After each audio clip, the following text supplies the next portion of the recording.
Más adelante en KTVB en español, en Arizona, la selección del jurado continúa hoy en el caso contra Lori Vallow Daybell. Y su semana en vista continuará la lluvia, te decimos más adelante. Y el Colegio de Idaho está ayudando a estudiantes internacionales con recursos y también están ayudando a la gente y personas que lo necesiten. Te decimos cómo enseguida. Las noticias en español empieza ahora.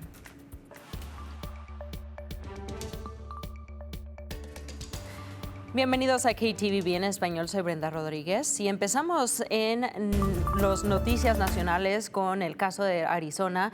La selección del jurado continúa hoy en el primer de dos casos contra Lori Vallow Daybell.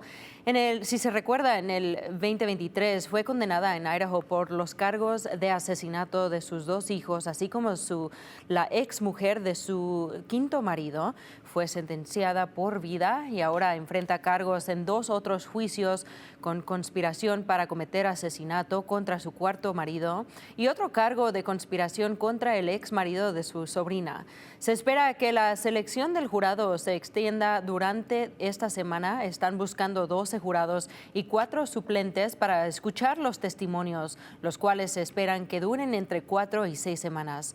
Vallow Daybell se presentará y representará a ella misma durante este juicio. Un juez ha sentenciado a un conductor de camión que atropelló y mató a un ciclista adolescente a 90 días en la cárcel. En el 2022, la oficina del alguacil del condado de Ada informó que Kent Fry atropelló a Rylan Hoob, de 14 años, en la carretera 55 cerca de la intersección de Beacon Light Road. Oficiales dicen que Fry continuó con su camino después de atropellar al niño, quien luego murió a causa de las lesiones. Fry fue declarado culpable del homicidio involuntario y el viernes pasado un juez del condado de Ada lo sentenció a 90 días en la cárcel durante un periodo de probation de 2 años. Después de la muerte del niño, miembros de la comunidad ciclista organizaron el evento llamado Ride for Rylan y esto fue para su memoria. Ahora en el Capitolio, el gobernador Brad Little se está destacando de los éxitos en materia de seguridad en la frontera entre los Estados Unidos y México, y como esto se relaciona con una nueva ley de inmigración firmada recientemente aquí en el estado de Idaho. La semana pasada, si se recuerda, Little firmó el proyecto de ley de la Cámara 83. La ley permite a los agentes de la ley locales arrestar a aquellos que creen que han ingresado al país de manera ilegal, solo si están siendo investigados por otros crímenes. El proyecto de ley también endurece las penas contra aquellos que transportan a criminales peligrosos, a saber, y el gobernador Little dice que la ley refuerza la orden ejecutiva del presidente Trump. Again, the focus has been and will continue to be on criminals in our country illegally. El proyecto de ley de la Cámara 83 fue bloqueado poco antes o después, de ser firmado. El bloqueo temporal permanece en vigor durante 14 días mientras los tribunales consideran el desafío legal de la ACLU contra esta ley. Y el fin de semana pasado, el gobernador de Idaho, Brad Little, negó el proyecto de ley del Senado 1023, también conocido como la Ley de Libertad Médica de Idaho.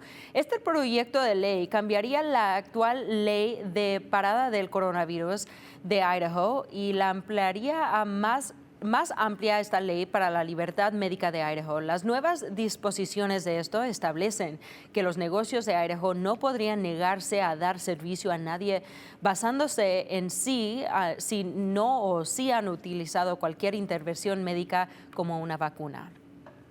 Canal 7, Noticias de Idaho. Es hora de su primera alerta meteorológica. Aquí está su semana en vista. Se espera que las temperaturas sean de 2 a 3 grados más altas hoy después de que un frente frío pasara el lunes. Se espera mínimas en los 50 grados en las zonas del valle.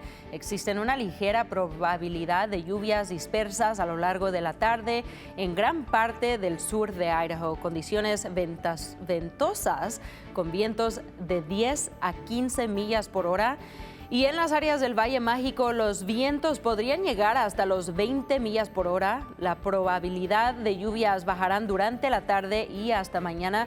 Condiciones despejadas y cálidas.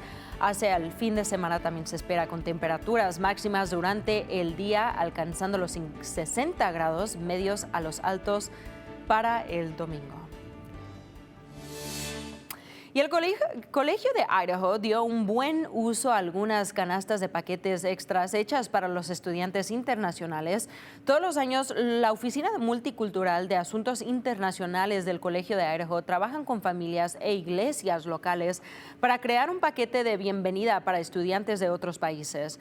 Los funcionarios del Colegio de Idaho decidieron que tenían un exceso de paquetes, así que en lugar de desperdiciarlos, decidieron donarlos al Centro Comunitario Hispano de Idaho en su nuevo Centro de Recursos Comunitarios. Mari Ramos, de la Fundación Hispana de Idaho, dice que es una buena bendición. Esta colaboración con el College of Idaho es de mucho significado para mí porque enseña el poder de la comunidad. Ellos recibieron estas donaciones para sus estudiantes, pero miraron la necesidad que tiene el resto de la comunidad, miraron cuántas personas llegan aquí con tanta necesidad, que podemos compartir lo poquito que tenemos para poder hacer el bien. Las canastas incluyen una almohada, una cobija hecha de mano, sábanas, un gorro y otros productos.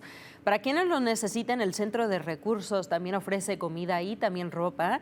Ramos dice que si necesita recursos, envíe un mensaje de texto al número que va a aparecer en su pantalla o que está ahorita en su pantalla. Ese número es 208-586-0586. Y para más información visiten nuestro sitio web en ktvb.com/español. También hay más noticias en español durante la semana. Nos vamos a ver el viernes. Gracias por acompañarnos.